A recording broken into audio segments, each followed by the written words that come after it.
Delta Airlines reported results in the last hour. Phil LeBeau joins us now with a special guest. Hey, Phil. Hey, Joe. Here with Ed Bastian, CEO of Delta Airlines. Won't leave you hanging there. Let's talk about the third quarter. A messy quarter, but you missed on the top and the bottom line. Why the miss? Well, I'd say it was a busy quarter. I wouldn't necessarily call it a messy quarter. We did miss at the very end of the quarter because of the impact of Hurricane Helene. It cost us maybe 3 cents on EPS, so we were right on the guide with the exception of that, and which was a relatively minor amount. Third quarter for us was a very strong quarter, and I give huge credit to our team for working through all the busyness of that quarter.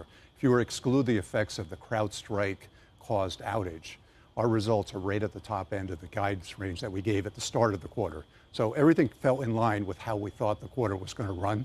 The real story of the quarter, though, is the sequential improvement that we saw in the unit revenue performance. As the industry, again, as we thought, brought supply into better equilibrium with demand, by September, month of September, our domestic as well as our transatlantic unit revenues were in positive territory again, which is a great story as we're looking forward to the fourth quarter. Fourth quarter earnings we expect to be up about 30%.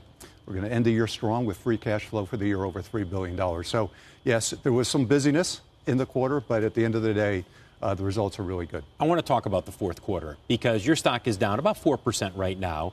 Some of that is because I think some analysts were expecting a better guidance in terms of revenue growth in the fourth quarter. But you guys call out the fact that you expect, and you're already seeing choppiness surrounding the election. Right. I have to be honest with you, I have not heard an airline calling out the airline or an election as a reason for revenues slowing down. How do you know that this slowdown in bookings surrounding the election is due to the election? Well, we can see it in our booking data because October is doing well. We can see the discrete period a week or two ahead of the election, a week or two after the election as being somewhat of a little bit of a pause, which makes sense. You think about it with all the uncertainty, with all the rhetoric. And people are not, and by the way, I don't think this is just going to be an industry story. I think you're going to see it across consumer discretionary purchases as a whole. People are going to take a little caution. They're going to want to find out what happens. They don't like uncertainty when it comes to investing dollars, whether it's buying homes or buying airplane tickets. We've seen it in past national elections. Now, remember, the last national election was in 2020, which was right at the heart of COVID. So you didn't see the same effect, but we could see it in our data. The good news in all that, though, is Thanksgiving looks really strong. Christmas looks really strong. The holiday periods are strong. So we think we're going to push through that period, but there will be chop. So, but any uncertainty you see with the American consumer, you believe this is not an extended slowdown? No, not at all. It's just a temporary pause for consumer activity. People like to be home during the election period. They don't want to be out traveling. I don't think they want to be spending money until they understand what's going to happen. Let me ask you about CrowdStrike. Where do things stand in terms of getting the compensation you believe you should be getting from them for the outage? Well, just to remind you again, we've talked about in the past, it cost us $500 million. A massive amount of money from that outage. And we've done all the after action item reviews and we've had a chance to sit back and look at it.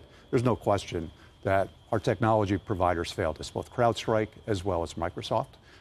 We are expecting reimbursement for the cost and the harm they caused, the havoc they created for our customers as well as our own people.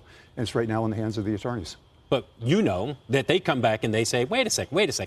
We're not going to be compensating for this. These are some of the things that happen. And yet you're still working with CrowdStrike.